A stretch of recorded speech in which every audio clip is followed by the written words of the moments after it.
পর সকাল সকাল কাজে বেরোবে, তাই ঝটাপট আগে টিফিনটা করে দিলাম। রুটি, ফুলকপি আলুর তরকারি আর একটু শসা দিয়ে নিয়েছিলাম যাতে একটু পেটটা ভরা থাকে। আর তারপরে আমার একটা পার্সেল চলে আসলো, মিশোর থেকে আমি অর্ডার করেছিলাম। মিশোর থেকে তো অর্ডার করলে একটু ভয় লাগে যে কেমন না কেমন আসবে, তাই একটু চিন্তায় ছিলাম। তো খোলার পর দেখলাম না, খুবই ভালো এসছে। একটা হটপট নেওয়া হয়েছিল, তো ওটা আমার বাবার জন্য নেওয়া হয়েছে, কারণ হটপট ছিল না। তা দিদি বললো যে বোন আমি তোকে টাকা দিচ্ছি, তুই একটু অর্ডার দিয়ে দে। তা আমি অর্ডার দিয়ে দিয়েছিলাম, তো ওই জন্য দেখলাম যে কেমন এসছে।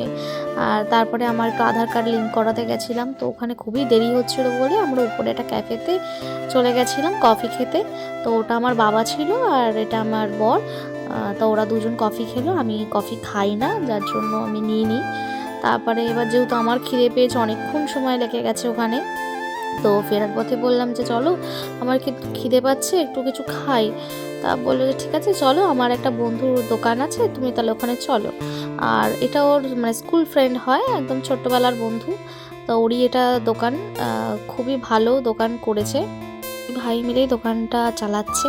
আর তোমাদেরকে শেয়ার করে দিচ্ছি ওই যে ওদের মেনু আর প্রাইস দুটোই আমি দেখিয়ে দিলাম।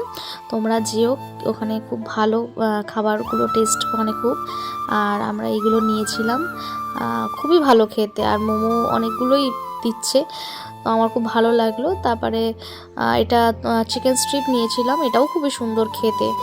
তারপরে খেয়ে দিয়ে এবার আমরা বাড়ি চলে আসলাম। এইভাবে দিনটা শেষ হলো। চলো দেখা হচ্ছে পরের ব্লগে।